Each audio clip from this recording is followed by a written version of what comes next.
A sabedoria do prudente é entender o seu caminho, mas a estultícia dos tolos é enganar.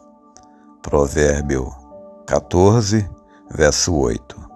Eu tomo essa escritura para a nossa meditação nesta manhã. Então deixa-me repetir a primeira parte deste versículo. A sabedoria do prudente é entender o seu caminho. Olha, a palavra de Deus, a Bíblia, a mensagem, ela nos dá entendimento para a gente entender o nosso caminho, ou seja, entender a nossa fase presente. Tudo bem, é absolutamente nobre, correto, admirável, notável a nossa vontade de ser perfeitos, claro. Por que existe isso dentro de nós? Bom, se você pegasse uma semente de abacate e você pudesse ouvir dentro da semente de abacate, existe uma voz gritando, querendo ser um grande abacateiro. É claro que eu estou falando numa linguagem figurativa, é uma linguagem metafórica.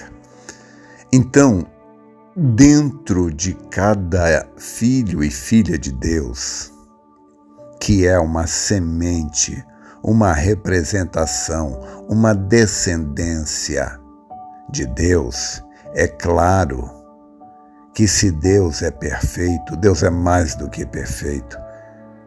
Não existe palavra no dicionário para descrever o que Deus é. Mas, se dentro de nós existir uma sombra da sombra da sombra do que é Deus, esta coisa dentro de nós vai nos impelir, nos empurrar para a perfeição. Então é por isso que nós ficamos tão tristes quando nós erramos. O nosso desejo é fazer tudo correto, é viver correto, andar correto, e quando a gente erra, a gente tropeça, a gente falha, a gente sofre, porque então a gente fez contrário àquilo que está dentro de nós. Então isso está aí dentro de nós, isto é bom, nobre e correto, porque isso é uma parte de Deus que está em nós. Porém, é necessário também entender, como eu já expliquei, né, nos cultos, apenas relembrando isso, apenas batendo o prego ali, entortando o prego, né, firmando bem isso daí. Nós temos falhas que o diabo usa para nos incriminar, para roubar a nossa fé. Nós temos essas falhas, nós viemos como a raça caída de Adão, não para você ficar se censurando, se condenando na hora que você precisa da ajuda de Deus. E o diabo fica ali falando, não, um dia quando você for bom o suficiente, no dia quando você não errar mais, você não tiver mais esses pecados, então você vai poder orar e Deus vai te ouvir. Quando é que vai chegar esse dia que você não vai ter mais erro, que você não vai ter mais falha? É só quando você não estiver mais nesse corpo, quando você já estiver naquele outro corpo. E quando você estiver naquele outro corpo, você não estará mais nessa dimensão, você vai estar naquela outra. E quando você estiver lá, você não vai mais precisar orar, você não vai mais precisar de fé, você estará em uma outra dimensão e todo o governo, todo o domínio estará nas suas mãos. Você precisa da resposta das suas orações, é agora. Você precisa da ajuda de Deus, é agora, é hoje.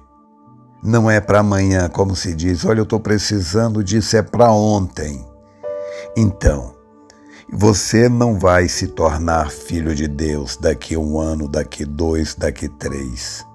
Você não vai se tornar herdeiro, herdeira de Deus, depois que cair aquele grande batismo e formos transformados. Não, você é filho, você é filha de Deus hoje. A herança é sua hoje. Jesus Cristo foi morto comprando isto para você. Antes de você nascer, isso já era seu, a herança já era sua. Você quer saber essas coisas das quais o diabo te acusa daqui e dali? Não estou defendendo o pecado, não. Você deve lutar para viver uma vida correta. Porém,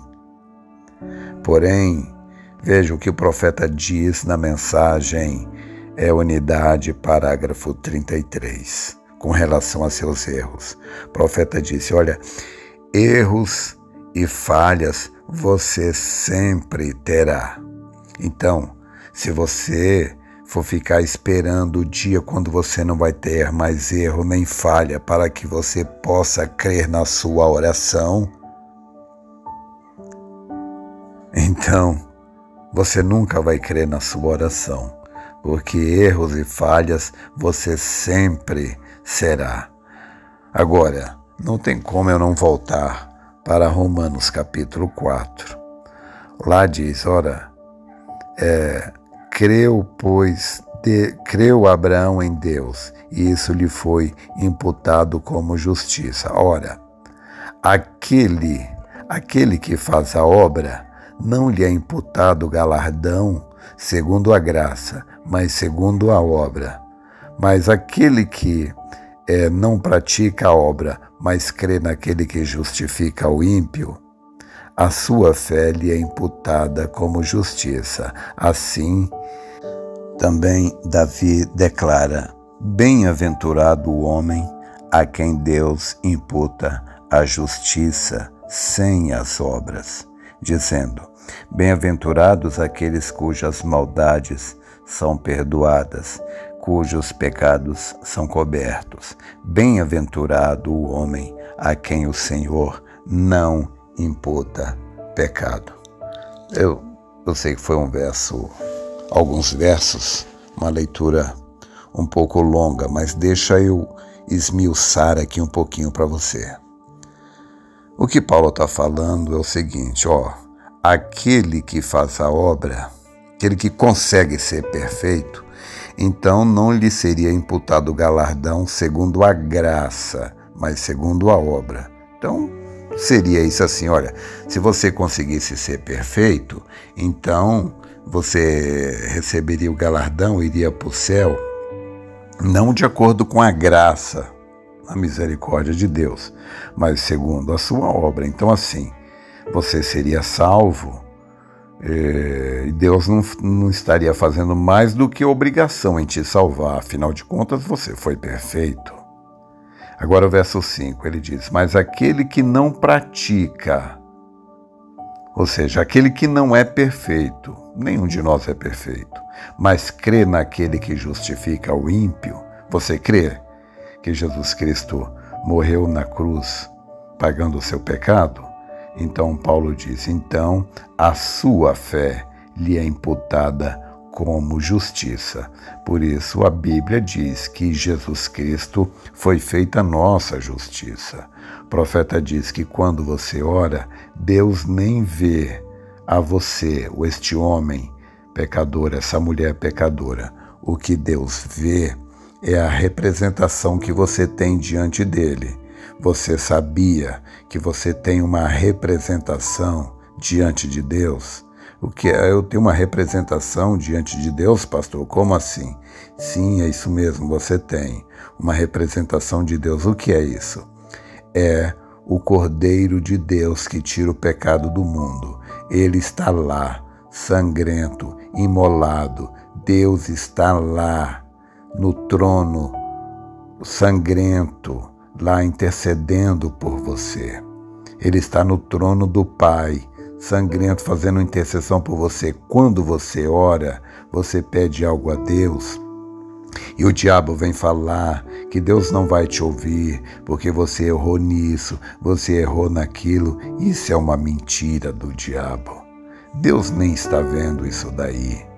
Vê lá no verso, eu creio que é verso 8, diz assim, que bem-aventurado o homem a quem Deus não imputa pecado. Quem é o homem a quem Deus não imputa pecado? É aquela pessoa que já teve os seus pecados pagos. Quem é? É o eleito. Você já foi redimido. Você já foi.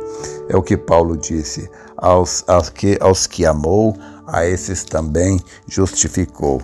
E aos que justificou, a esses também glorificou. Então é uma obra consumada. A razão pela qual nós viemos ao mundo como a raça caída de Adão, a razão pela qual nós temos erros e falhas, viemos perdidos. É para que nós pudéssemos dar a oportunidade dos atributos de Deus de Salvador se manifestar na nossa vida.